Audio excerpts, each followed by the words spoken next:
अस्सलाम वालेकुम नाज़रीन। इमरान खान साहब ने उस तारीख का ऐलान कर दिया है जिस तारीख को इमरान खान साहब तारीख देंगे असम्बलियाँ तोड़ने की। यानी कि इमरान खान साहब जब रावलपिंडी जलसा करने आए थे 26 नवंबर को, तो खान साहब ने कहा था कि मैं पंजाब और केपीके की जो असम्बलियाँ हैं अब वो तोड़ने जा रहा हूँ। उसके बाद एक नई बहस का आगाज़ हो गया था कि क्या इमरान खान साहब असम्बलियाँ तोड़ पाएंगे या नहीं तोड़ पाएंगे। लेकिन अब खान साहब ने एक और तारीख दे दी है। खान साहब का कहना है कि 17 दिसंबर को जो लाहौर में जलसा होगा तहरीक इंसाफ का, उसमें इमरान खान साहब तारीख देंगे किस तारीख को पंजाब और केपीके की असम्बलियाँ तोड़ी जाएंगी। तो अब उस तारीख का खान साहब ने ऐलान कर दिया। उसके बाद अब हुकूमत का भी मौक़िफ़ आ गया, वो भी आपसे शेयर करेंगे कि इस पे हुकूमत का क्या रद्द अमल है, हुकूमत का क्या रिएक्शन है, वो भी आपसे शेयर करेंगे। इसके अलावा इमरान खान साहब ने न्यूट्रल वाली बात एक बार फिर कर दी है, और अब की बार इमरान खान साहब ने इस्टेब्लिशमेंट से ये मुतालबा किया है कि वो न्यूट्रल हो जाएं। तो इस पे भी एक नई बहस छिड़ गई है कि खान साहब कभी तो मुतालबा करते हैं कि आप न्यूट्रल ना रहें, और कभी मुतालबा करते हैं कि आप न्यूट्रल हो जाएं। इसके अलावा खान साहब ने नए army chief general Asim Munir साहब के हवाले से बात की, और उनसे उम्मीद भी रखी, उनको एक मशवरा भी दिया कि उम्मीद करता हूँ कि आसिम मुनीर साहब जो है वो अमर बिल मारूफ पे चलेंगे। तो उसका जवाब आया है, और जवाब आया है मुफ्ती मुनीबुर रहमान साहब की तरफ से। मुफ्ती मुनीबुर रहमान साहब ने क्या जवाब दिया वो भी आपसे शेयर करेंगे।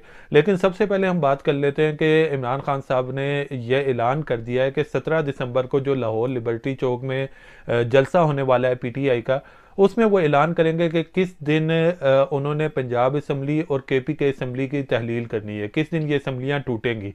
अब इसमें एक चीज़ तो सामने आ रही है कि असम्बलियाँ तोड़ने के मामले पे चौधरी परवेज़ इलाही और इमरान खान साहब के दरमियान कुछ इख्तलाफात मौजूद हैं। अगर हम देखें कि पिछले दिनों चौधरी परवेज़ इलाही साहब ने एक इंटरव्यू दिया था, और उन्होंने उस इंटरव्यू में कहा था कि कम अज़ कम 4 महीने तक तो असम्बलियाँ नहीं टूट रही, क्योंकि हमारे कुछ प्लान्स हैं वो पूरे होने वाले हैं। और फिर खान साहब की भी अभी ये कंडीशन है कि वो कंपेन नहीं चला सकते इलेक्शंस की, तो इसीलिए 4 महीने तक तो असम्बलियाँ नहीं टूटेंगी। लेकिन दूसरी तरफ इमरान खान साहब ने आज ऐलान कर दिया है कि वो असम्बलियाँ तोड़ने की तारीख देने जा रहे हैं। और जो ज़्यादा चहमे गोइयाँ हो रही हैं, ज़्यादा बातें सामने आ रही हैं, ज़्यादा ख़बरें सामने आ रही हैं, वो यही आ रही हैं कि इमरान खान साहब 23 दिसंबर की तारीख देने जा रहे हैं असम्बलियाँ तोड़ने की। तो आपस में इख्तलाफात तो होते हैं, चौधरी परवेज़ इलाही की राय और इमरान खान साहब की राय में इख्तलाफ तो होगा, लेकिन चौधरी परवेज़ इलाही साहब के पास कोई ऑप्शन मौजूद नहीं है। दूसरी तरफ ये देखा जाए तो उनके पास कोई ऑप्शन नहीं है कि वो इमरान खान साहब की बात ना माने। जो भी होगा उनको इमरान खान साहब की बात माननी पड़ेगी, क्योंकि चौधरी परवेज़ इलाही ने आगे अपनी सियासत करनी है, आगे उनकी नई नस्ल है, मोनस इलाही साहब हैं, उन्होंने सियासत करनी है। और देखा जाए तो जो मोनस इलाही साहब हैं उनका ज़्यादा रुझान इमरान खान साहब की तरफ है। क्यों, उसका भी उन्होंने मोनस इलाही साहब ने जवाब दिया एक पॉडकास्ट में पिछले दिनों। उनका कहना था कि हमने ये देखना है कि इस वक्त अवाम किसके साथ खड़ी है, अवाम किस लीडर को वोट डाल रही है और किस सियासी जमात के साथ चल रही है। तो हम भी उस सियासी जमात के साथ चलेंगे, क्योंकि हमें आगे सियासत करनी है, हमें वोट चाहिए। तो इसीलिए मोनस इलाही साहब और परवेज़ इलाही साहब जो हैं उनका पलड़ा इमरान खान साहब की तरफ है। जबकि वो एक पार्टी के लीडर हैं, काफ लीग के लीडर हैं, लेकिन वो उस पार्टी के लीडर होते हुए भी आप देखें अक्सर चौधरी परवेज़ इलाही साहब कहते हैं कि हमारे लीडर जो है इमरान खान है। वो दूसरी पार्टी के लीडर को अपना लीडर बोलते हैं आजकल। वो उसके पीछे वजह क्या है वो मोनस इलाही साहब ने खुद बता दी थी कि इस वक्त जो पॉपुलर हैं वो इमरान खान साहब हैं, और हमने भी जो सियासत करनी है इसीलिए हमें खान साहब के साथ रहना ज़रूरी है। तो इसलिए उनके पास कोई ऑप्शन नहीं है, वो खान साहब की बात मानेंगे। हाँ, उन्होंने अपने जो भी बातें थी, जो भी उनके एतराज़ात थे, वो इमरान खान साहब तक पहुँचा दिए कि आप अभी फौरी असम्बलियाँ ना तोड़ें। लेकिन ऐसा लग रहा है कि खान साहब अब फौरी असम्बलियाँ तोड़ने के मूड में हैं। और इस पे हुकूमत का क्या रद्द अमल है वो भी सामने आ गया, क्योंकि अगर देखा जाए जिस वक्त इमरान खान साहब ने ये ऐलान किया था असम्बलियाँ तोड़ने का रावलपिंडी के जलसे में, तो हुकूमत थोड़ी सी घबरा गई थी। हुकूमती जो वज़रा थे उनके जो बयानात थे वो बहुत ही मुतज़ाद बयानात आ रहे थे। ऐसा लग रहा था कि हुकूमती वज़रा घबरा गए इमरान खान साहब की इस बात से। लेकिन उसके कुछ अरसे बाद ही उन्होंने एक नई हिकमत अमली बनाई, हुकूमत ने इस हवाले से मुशावरत की शायद आपस में, और उसके बाद हमने देखा कि हुकूमती जो वज़रा थे वो बहुत कॉन्फिडेंट हो गए, और उन्होंने इमरान खान साहब को चैलेंज करना शुरू कर दिया कि आप असम्बलियाँ तोड़ दें, आप असम्बलियाँ तोड़ के दिखाएं, मुतालबा करना शुरू कर दिया। राना सनाउल्लाह तो टीवी पे आके कहते थे कि आप असम्बलियाँ तोड़ दें, आपको हम चैलेंज करते हैं, आप तोड़ दें। तो उससे ये लग रहा था कि हुकूमत ने भी कोई हिकमत अमली बना ली है। अब राना सनाउल्लाह साहब का बयान आ गया इमरान खान साहब के असम्बलियाँ तोड़ने के बयान के बाद। उनका कहना था कि खान साहब आगे की तारीख क्यों दे रहे हैं, यानी वो अभी भी इतने कॉन्फिडेंट हैं। उन्होंने कहा कि खान साहब ये क्यों कह रहे हैं कि 17 तारीख को मैं ऐलान करूंगा असम्बलियाँ तोड़ने का। 17 तारीख में 2-3 दिन ही है, तो वो अभी ऐलान कर दें, बता दें किस दिन उन्हें असम्बलियाँ तोड़नी है। तो उन्होंने यहाँ पे भी अपना कॉन्फिडेंस दिखाया। उनका कहना था कि हमारी हिकमत अमली तय है कि अगर ये लोग इस्तीफे देंगे तो हम ज़िमनी इलेक्शन करवा देंगे, अगर ये असम्बलियाँ तोड़ेंगे तो जिन सूबों में असम्बलियाँ तोड़ेंगे उन सूबों में हम जो इलेक्शंस हैं वो करवाएंगे, बाकी पूरे मुल्क में इलेक्शन नहीं होंगे। उन्होंने कहा ये हमारी हिकमत अमली तय हो चुकी है, और उस पर वो थोड़े से पुरुमीद भी नज़र आ रहे हैं। और उनके पुरुमीद होने के पीछे वजह यह है कि उनका कहना है कि इमरान खान साहब को जो सहूलियात मुयस्सर थी 2018 के इलेक्शन में वो नहीं हैं। लेकिन देखा जाए तो इमरान खान साहब ने पिछले 7 महीने में और इलेक्शंस भी जीते और ज़िमनी इंतखाबात जीते। तो उस पर राना सनाउल्लाह का कहना था कि इमरान खान साहब के हुकूमत से बाहर जाने के बाद भी उनको सपोर्ट मिलती रही है इस्टेब्लिशमेंट की तरफ से। उस हवाले से अगर हम देखें तो मोना सिलाई साहब ने भी ये बयान दिया था कि जब पंजाब में अदम एतमाद की तहरीक आई थी तो उनको इस्टेब्लिशमेंट की तरफ से बताया गया था कि आपने किस साइड जाना है। तो राना सनाउल्लाह का कहना था कि इमरान खान साहब को सपोर्ट मिलती रही है, इसीलिए वो ज़िमनी इंतखाबात भी जीतते रहे। लेकिन अब उनको किसी भी किस्म की कोई सपोर्ट जो है वो इस्टेब्लिशमेंट के अंदर से नहीं मिलेगी। इसलिए हम कॉन्फिडेंट हैं कि हम इमरान खान साहब को पंजाब में हराने में कामयाब हो जाएंगे। इसलिए राना सनाउल्लाह तो कहते हैं कि इमरान खान फौरी असम्बलियाँ तोड़ें, बस आगे की तारीख ना दे दें। बल्कि वो कहते हैं मुझे तो डर ये है कि फरवरी मार्च की तारीख दोबारा ना दे दें। मैं तो कहता हूँ कि बस अभी आप फौरी असम्बलियाँ तोड़ें, और ताकि आपको हम अपोजिशन में बिठाएं, आपको इलेक्शन हरवाएं, और आपको भी मालूम हो कि अपोजिशन कैसी होती है। वो तो बहुत कॉन्फिडेंट नज़र आ रहे हैं। और दूसरी तरफ अगर देखें कि जो हुकूमत है उसने भी इमरान खान साहब ने 17 तारीख दी है ऐलान करने के लिए, 17 दिसंबर को ऐलान करेंगे कि किस दिन असम्बलियाँ तोड़ी जाएंगी। तो हुकूमत ने भी अपनी इत्तेहादी जमातों का जो इजलास है वो इतलात के मुताबिक 20 दिसंबर को बुला लिया है कि इस पर हम मुशावरत करेंगे और सारे इत्तेहादी बैठेंगे और आपस में आगे का लाएअमल तय किया जाएगा कि अब हमने कैसे इस चीज़ को काउंटर करना है और कि इस चीज़ का जवाब कैसे देना है। तो 20 तारीख को हुकूमत ने भी अपनी मुशावरत के लिए इजलास बुला लिया है। इसके अलावा खान साहब ने इस्टेब्लिशमेंट से एक बार फिर ऐसा मुतालबा कर दिया जो खान साहब कल तक नहीं कर रहे थे। अब खान साहब का कहना है कि ये एक तासुर दिया जा रहा है कि हम जो है इस्टेब्लिशमेंट से मदद मांग रहे हैं सियासत में, तो ऐसा बिल्कुल नहीं है। हम तो चाहते हैं कि इस्टेब्लिशमेंट जो है वो न्यूट्रल हो जाए। अब खान साहब इस्टेब्लिशमेंट से न्यूट्रल होने का मुतालबा कर रहे हैं। आज से अगर 7 महीने पहले की इमरान खान साहब की जो कैंपेन थी पिछले 7 महीने की, वो उठा के देखी जाए तो खान साहब इस्टेब्लिशमेंट को ये कहते थे कि न्यूट्रल तो जानवर होता है, आपको तो अल्लाह ने इख्तियार ही नहीं दिया आप न्यूट्रल हो जाएं। और न्यूट्रल कह कह के उनका मजाक उड़ाया जाता था कि मुल्क में चोरी हो रही है और चौकीदार न्यूट्रल हो जाए, इस तरह की उनको बातें की जाती थी। आज उनसे दोबारा मुतालबा किया जा रहा है कि आप न्यूट्रल हो जाएं। अब समझ नहीं आ रही कि खान साहब के माइंड में क्या चल रहा है। एक तरफ खान साहब कह रहे हैं आप न्यूट्रल हो जाएं, आप मुदाखलत बिल्कुल ना करें सियासत में। दूसरी तरफ उसी तकरीर में आगे जाके खान साहब उनसे इस्टेब्लिशमेंट से दोबारा मुतालबा कर रहे हैं कि आप अपना किरदार निभाएं मुल्क में इलेक्शन करवाने पे।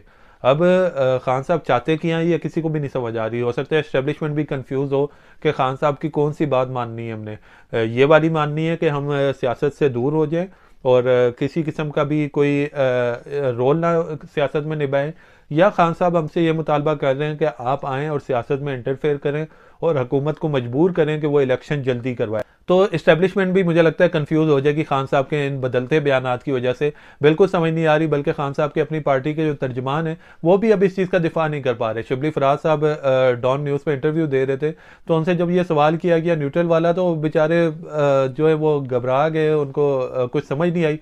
उन्होंने एंकर को कहना शुरू कर दिया कि अब आप इन छोटी बातों से निकल आएँ, हम भी इन बातों पर ध्यान नहीं देते, छोटी बातें, अब इससे आगे की सोचें। और उन्होंने जो वो एंकर बैठी हुई थी उसी को बेचारी को सुनानी शुरू कर दी। तो अब जो तहरीक इंसाफ के अपने रहनुमा हैं जो इमरान खान साहब के तर्जुमान हैं, वो भी इमरान खान साहब की बातों का दिफा नहीं कर पा रहे कि खान साहब कल एक बात कर रहे थे आज दूसरी बात कर रहे हैं। तो वो बेचारे खुद जो है इस चीज़ में गड़बड़ा गए कि हम कैसे खान साहब की इन बातों का दिफा करें। तो यह न्यूट्रल वाली बात तो खान साहब की समझ से बाहर है। हो सकता है कल फिर खान साहब एक इंटरव्यू करें या एक अपने जलसे में ये कह दें कि फ़ौज न्यूट्रल ना रहे, फ़ौज को तो अल्लाह ने इख्तियार ही नहीं दिया, फ़ौज हक के साथ खड़ी हो। तो खान साहब की इन बातों में बहुत ज़्यादा तजाद है। अभी पिछले दिनों इमरान खान साहब ने एक ऑनलाइन इंटरव्यू किया जिसमें उनसे कुछ सवालात पूछे जा रहे थे। तो उसमें उनसे जनरल आसिम मुनीर साहब के हवाले से सवाल किया गया, तो उन्होंने आसिम मुनीर साहब के हवाले से कहा कि इनकी मैंने बहुत तारीफ़ सुनी है और यह हाफ़िज़ कुरान है और सुना है कि बहुत अच्छे जनरल हैं। और साथ साथ इमरान खान साहब ने कहा कि मुझे यकीन है कि अमर बिल मारूफ़ का हुक्म देंगे, अमर बिल मारूफ़ पे अमल करेंगे। तो खान साहब को वैसे तो देखा जाए कि उनका जनरल आसिम मुनीर के साथ टाइम गुजरा है और खान साहब कह रहे तारीफ़ सुनी है मैंने, लेकिन खान साहब के टाइम पे वो डीजी ISI रहे, उन्होंने खान साहब के साथ काम भी किया है। तो उसके जवाब में मुफ्ती मुनीबुर रहमान साहब ने एक ट्वीट की है उन खान साहब की समर बिल मारूफ वाली बात के जवाब में। तो ज़रा मुफ्ती मुनीबुर रहमान साहब की जो ट्वीट है उस पर नज़र डालते हैं। मुफ्ती साहब ने लिखा है, जनाब इमरान खान ने chief of army staff general Asim Munir को अमल बिल मारूफ का मशवरा दिया है। दरोग बरगर्दन रावी। मुखबर की रवायत है कि जनरल साहब को खान साहब के साथ अमर बिल मारूफ का ज़ाती तजर्बा है। ये उस वाक़े की तरफ तवज्जो दिला रहे हैं मुफ्ती मुनीबुर रहमान, जो ये मशहूर वाक़या बताया जाता है कि जब general Asim Munir DG ISI थे तो वो इमरान खान साहब के पास उनके ख़ानदान के कुछ लोगों के करप्शन के सबूत लेके गए थे कि खान साहब आपके ख़ानदान में कुछ लोग ये करप्शन कर रहे हैं। तो उसके फिर वो जवाब में DG ISI के साथ क्या हुआ था, तो उस वाक़े की तरफ तवज्जो दिला रहे हैं कि अमर बिल मारूफ का ज़ाती तजर्बा है। काम तो यकीनन अच्छा है मगर इसकी कीमत भारी अदा करनी पड़ती है, मनसब से हाथ धोना पड़ता है। यानी कि उसके बाद उनको DG ISI के ओहदे से हटा दिया गया था जनरल आसिम मुनीर को कि ये तो इसको हमने अपोजिशन की करप्शन पकड़ने पे रखा हुआ है और ये हमारी करप्शन पकड़ने पे लग गया।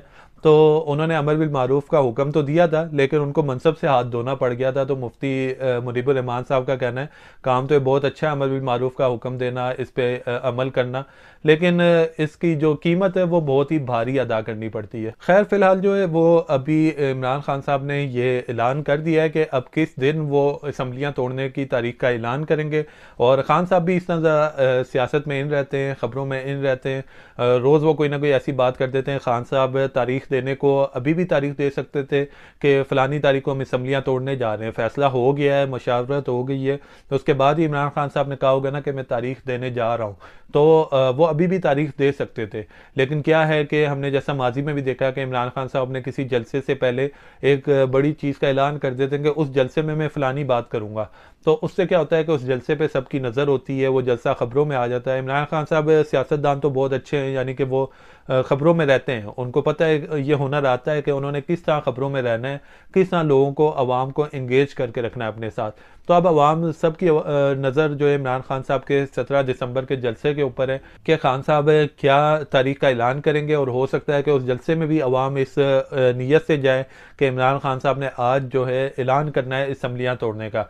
जैसा कि 26 नवंबर का जो जलसा था रावलपिंडी का, उसमें आवाम बहुत उम्मीदों से आई थी। मैंने खुद देखा कि लोग जो है बिस्तरे लेके आए हुए थे, खाने पीने का सामान लेके आए थे कि अब तो हमने हुकूमत गिरा के ही जानी है। लेकिन जब लोग आए तो अब इमरान खान साहब ने एक बड़ा ऐलान कर दिया था कि हम इम्पोर्टेड हुकूमत से इस्तीफ़े लेने आए, इलेक्शन की तारीख लेने आए। तो जब वो नहीं हो सका तो इमरान खान साहब ने ये ऐलान कर दिया कि हम असम्बलियाँ तोड़ने जा रहे हैं। तो लोगों को उस साइड से निकाल के इस चीज़ के पीछे लगा दिया। तो अब भी खान साहब ने एक ये ऐलान कर दिया है ताकि 17 दिसंबर का जो जलसा है उस पर सबकी नज़र हो, लोग आवाम भी उसमें शिरकत के लिए आए कि अब खान साहब एक बड़ा ऐलान करने जा रहे हैं और मीडिया की भी नज़र अब उस जलसे के ऊपर है। अब देखते हैं खान साहब किस तारीख का ऐलान करते हैं। वैसे खबरें यही हैं कि 23 दिसंबर की तारीख का ऐलान किया जाएगा, देखते हैं कौन सी तारीख का ऐलान होता है। फिलहाल के लिए इस वीडियो में इतना ही। अगर आपको वीडियो पसंद आई हो तो मेरे यूट्यूब चैनल को सब्सक्राइब कर लें, इस वीडियो को अपने फ्रेंड से शेयर करें, और अगर आप मेरी ये वीडियो मेरे फेसबुक पेज पे देख रहे हैं तो मेरे फेसबुक पेज को फॉलो कर लें। मिलते हैं किसी नई वीडियो के साथ, जब तक के लिए अल्लाह हाफिज़।